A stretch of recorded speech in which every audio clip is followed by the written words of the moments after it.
If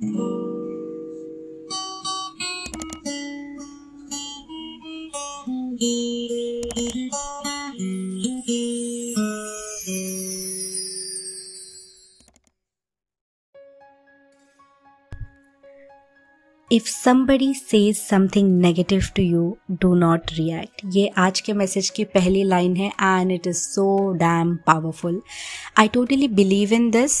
पहले नहीं करती थी, बहुत जल्दी गुस्सा आ जाता था, कोई कुछ बोल दे तो वही बात दिमाग में 24 घंटे टिंग टिंग टिंग टिंग घूमते रहती थी. But now I have started practising this thing कि कोई अगर कुछ बोलता है आपको, कोई अगर कुछ करता है नेगेटिव आपके लिए, तो it is their karma, it is their action, और ये उनकी फीलिंग्स है. वो जो भी बोल रहे हैं कि अरे तुम ऐसे काम करते हो, मुझे अच्छा नहीं लगता. ठीक है, तुम बोल रहे हो, तुम्हें अच्छा नहीं लगता है, तुम्हारी फीलिंग्स है, मेरा क्या. ये तरीके का सोच मैंने अब बिल्ड कर लिया है. And why is this important? क्योंकि हमारे अंदर जब हमारे इमोशंस उथल पुथल हो जाते हैं तो बहुत मुश्किल हो जाता है चीज़ों को हैंडल करना, लाइफ को हैंडल करना. तो जब हमारे अंदर ही हम लोग सब कुछ शांत कर लेते हैं, अपने दिल को, दिमाग को, थॉट्स को हैंडल करना, कंट्रोल करना जब सीख जाते हैं, तब ऑटोमेटिकली जीना थोड़ा सा आसान हो जाता है लोगों के बीच में. Because of course not everybody is going to understand you. हर कोई आपकी जर्नी भी नहीं समझ सकता, आपकी लाइफ, आपका दिल, आपकी थॉट प्रोसेस नहीं समझ सकता पूरी तरह. और कल भी मैंने यही बात कही थी.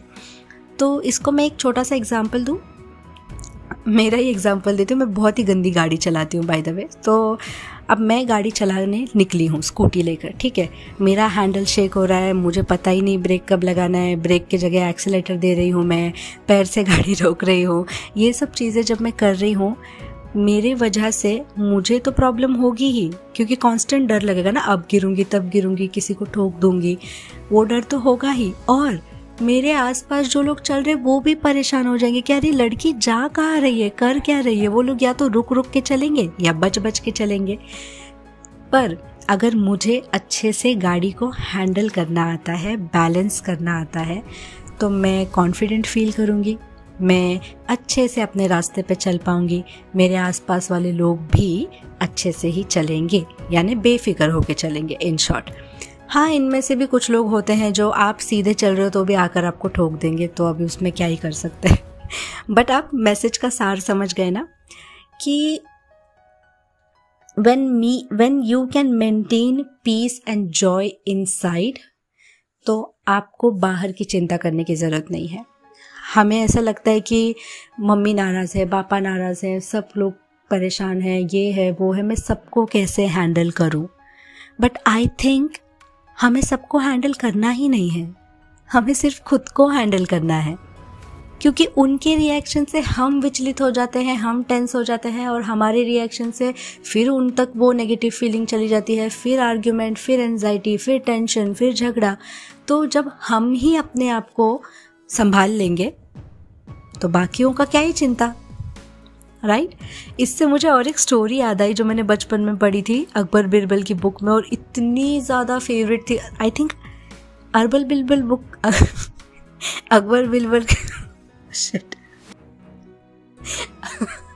अकबर बिरबल की बुक थी, कोई और स्टोरी बुक थी याद नहीं, बट बहुत प्यारी स्टोरी थी कि एक हस्बैंड वाइफ में ना बहुत झगड़ा होता था, बहुत ज़्यादा. तो वो वाइफ अपनी दोस्त से शेयर करती कि देख ना, दिन रात किटकिट झगड़ा, मैं बहुत परेशान हो गई हूँ. तो वो दोस्त ना कुछ समय तक सोचती और फिर बोलती कि चल मैं तुझे एक बाबा के पास लेके जाती हूँ, वो ये सब प्रॉब्लम सॉल्व कर देते हैं. तो ये वाइफ चली जाती है बाबा के पास.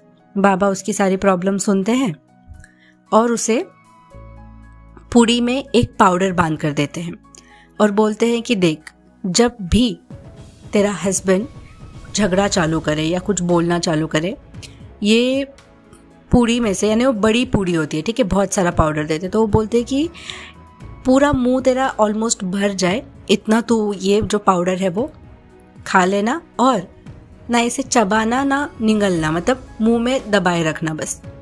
तो वो वैसे ही करती है. और वो पाउडर एक्चुअली उसको बहुत मीठा भी लगता है, तो कुछ प्रॉब्लम भी नहीं थी ऐसा करने में। तो वो करती है, 1 दिन करती है, 2 दिन करती है, 3 दिन करती है। जब भी झगड़ा होता था मुंह में पाउडर दबा लेती थी। और फिर ऐसा करते करते ना, आपको पता है, हस्बैंड ने झगड़ा करना ही बंद कर दिया। And she was surprised. वो बहुत खुश हो गई कि वाह, दवाई काम कर गई, मतलब जो भी चूरन पाउडर आपने जो भी दिया था वो काम कर गया। और वो खुशी से उस बाबा के पास फिर से जाती है और बोलती कि मेरी पूड़ी ख़त्म हो गई, आप मुझे फिर से पूड़ी दो, बहुत असरदार है, मेरे हस्बैंड ने झगड़ा करना बंद कर दिया है। और बाबा क्या बोलते पता है? अरे मूर्ख औरत, वो कोई पाउडर या कोई दवाई नहीं थी, वो चीनी थी, शक्कर थी, शक्कर का पाउडर था। तो हाउ दिस वर्क कि हस्बैंड तो आर्ग्यूमेंट शुरू करता ही था, पर वाइफ के मुंह में जो इतनी सारी चीनी दवाई रखती थी वो, उसकी वजह से वो कुछ बोल ही नहीं पाती थी। वो चुपचाप सुनती थी और उसको ये मन में भरोसा भी था कि अब मैं दवाई खा रही हूँ तो मुझे रिएक्शन देने की कोई ज़रूरत नहीं है, ये प्रॉब्लम का अपने आप हल निकल जाएगा। और ये सोच के वो चुप बैठी रहती थी। फिर वो समझ लो कि पाउडर ख़त्म हो गया मुँह का, और फिर हस्बैंड ने फिर से झगड़ा करना चल गया, फिर से वो खा लेती थी। तो इसमें सब में क्या हुआ, वाइफ ने अपने आप को मौन रखा, रिएक्शन नहीं दिया, शांत रही, कुछ भी ऐसी चीज़ नहीं कि जिससे झगड़ा और बढ़े। और धीरे धीरे हस्बैंड कितना ही करेगा ना, मतलब बात से बात बढ़ती है। तो उसने जब नोटिस किया कि वाइफ रिएक्ट ही नहीं करती, अब इसको फ़र्क ही नहीं पड़ता, तो उसने भी झगड़ा करना ही बंद कर दिया। So I think this is really very powerful message for us कि जब भी हमें ऐसा लगे कि बहुत ज़्यादा चाव, बहुत ज़्यादा हेट, नफ़रत, जेलसी, बहुत सारी जब चीज़ें हैं, don't react. Silence speaks louder than any words.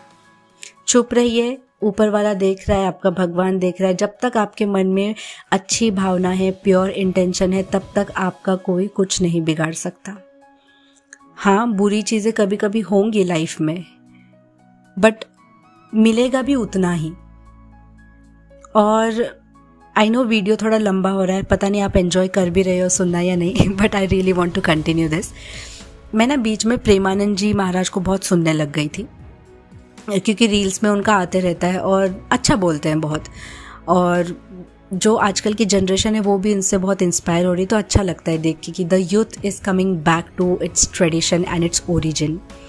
तो वो बोलते हैं, जो इंसान बहुत बुरा होता है, पाप करता है, दूसरों के लिए गलत सोचता है, दूसरों को बोल कर गलत हर्ट करता है, गलत कर्म करता है, उस इंसान के साथ हमेशा सब अच्छा ही होता है। बिकॉज उसके पुण्य जो है ना, वो फटाफट पुण्य क्लियर करके फिर उसकी पाप की लंबी लिस्ट कर्मों की चालू हो जाती है।